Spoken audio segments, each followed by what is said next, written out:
What's up YouTube? Welcome to the Acura Audio desk, I guess. This is a desk video because I don't have an RSX, but I'm getting a lot of questions lately about it and I want to talk to you about it. So if you have an RSX and you have the Bose system, so the Type S has a Bose system, and it has a factory amplifier. Here in this diagram, so your factory amplifier is going to be below the passenger seat for your door speakers. That amplifier is going to look like this. Your rear amplifier for your subwoofer is in the trunk, in the actual subwoofer enclosure. You can get it out of there, but that's where it is. If you have Bose, your tweeters and your front speakers are different than if you don't have Bose. But we're here to talk about the amplifier and the radio. So real quick, if you have Bose, your radio is going to look like this. And it's going to say powered by Bose right here. So powered sound by Bose. That means you have the Bose system. That means you have this amplifier. If your radio looks like this, you don't have the Bose system. That means that the radio leads directly to all the speakers. This doesn't really apply. This is what I want to talk to you about. This is what you would use. You'd wire this directly to the speakers of your radio. Real simple install. It's been around forever and everything is good to go. So if you're looking for replacement speakers, for your RSX, the factory ones look like this. These are real nice pictures right here. So the front ones are just like the TSX of that same year. So our spacers, we have speakers and our spacers will work. The rear ones are like the rear Acura TL spacers. So here, let me show you that real quick. So if we go to our website, speakers, speaker accessories. So the fronts are just like this. They're gonna work, no problem, these will work. The rears are like this. And these are for the TL. They use the same thing. These mount on the rear deck. For your car, they're going to mount, let me get there, on the side like this. So it's going to go spacer and then speaker, or since this is plastic, you could screw right into it. It's up to you. But here's the difference between the Bose and non-Bose speakers.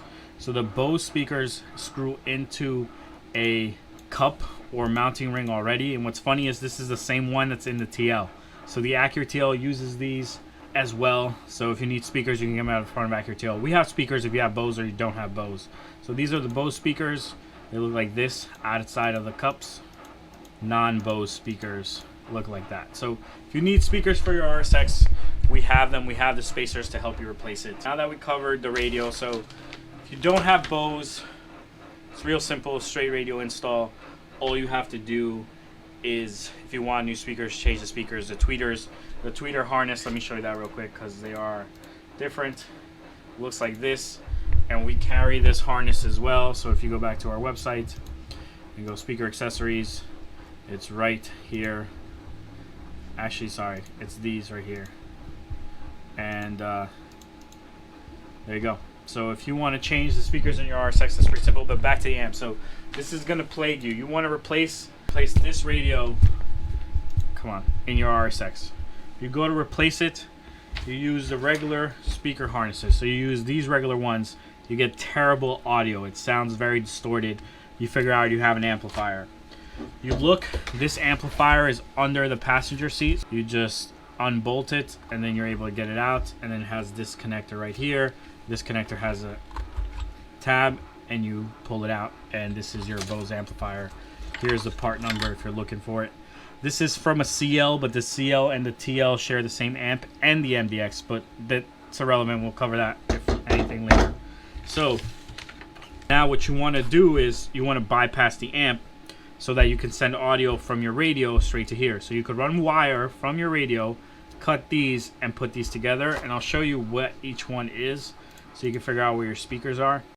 So the way this breaks down is, up here we have our passenger, then we have constant power, then we have our inputs from our radio, then we have our rear speakers, then we have rear speaker signal, and then we have our rear driver's door speaker, sorry, right here. So your speakers are on the edges here, so right here, and then these are inputs and power.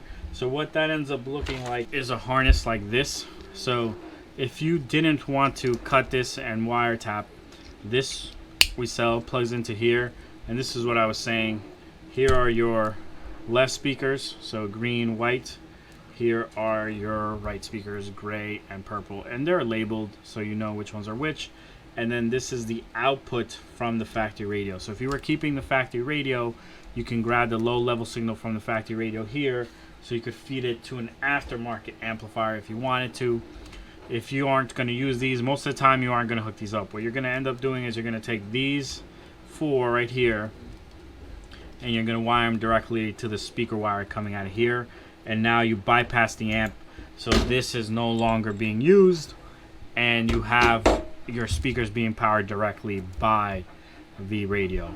This is really designed though to power another amplifier. So you would do is you have ground, constant power, and a remote here, and all the signal, so you could easily run this to another amp.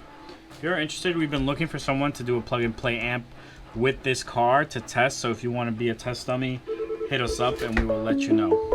I know this is silly to film my screen, but I don't have screen recording software set up, and I need to get this information out there for the people who need it. So with the Bose system, this is what it looks like. Without the Bose, you just eliminate the amps, and then all the speakers are still in the same spot. Your rear amplifier is back here. It has a relay that turns it on, so if the relay is not powering on, you're not going to get this rear amplifier to turn on. And this powers your subwoofer. If you're wondering where the signal comes from that, the rear stereo amplifier right here gets signal from the rear speakers, and then it needs a turn on to turn it on. So that's how this amplifier gets turned on, and that relay right there. So then your front amplifier that powers all the other speakers is right here, front stereo amplifier, and here they are. Your door speakers are in line with your tweeters. They have a bass blocking capacitor to protect them, and then each rear speaker has its own line. Here's the pinouts for the radio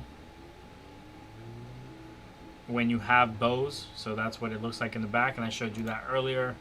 It's this one right here, and then here's the pinout for the ones without Bose. You can see it just goes straight to the speakers. Sorry, this is the one right here. So it just goes straight to the speakers, nothing crazy. And then here is the pinout for the amp, and then here's the pinout for the rear amp. So I hope this information helped you. I showed you the speakers. Really what I wanted to talk to you about the most was the amp bypass, because we get a lot of questions about like how does it work. So again, these all lead to the speakers. These are your outputs from the factory radio, and then you have power, ground, and a remote. And that's really it, guys. That is the Bose amplifier in your RSX, and I hope that information helps.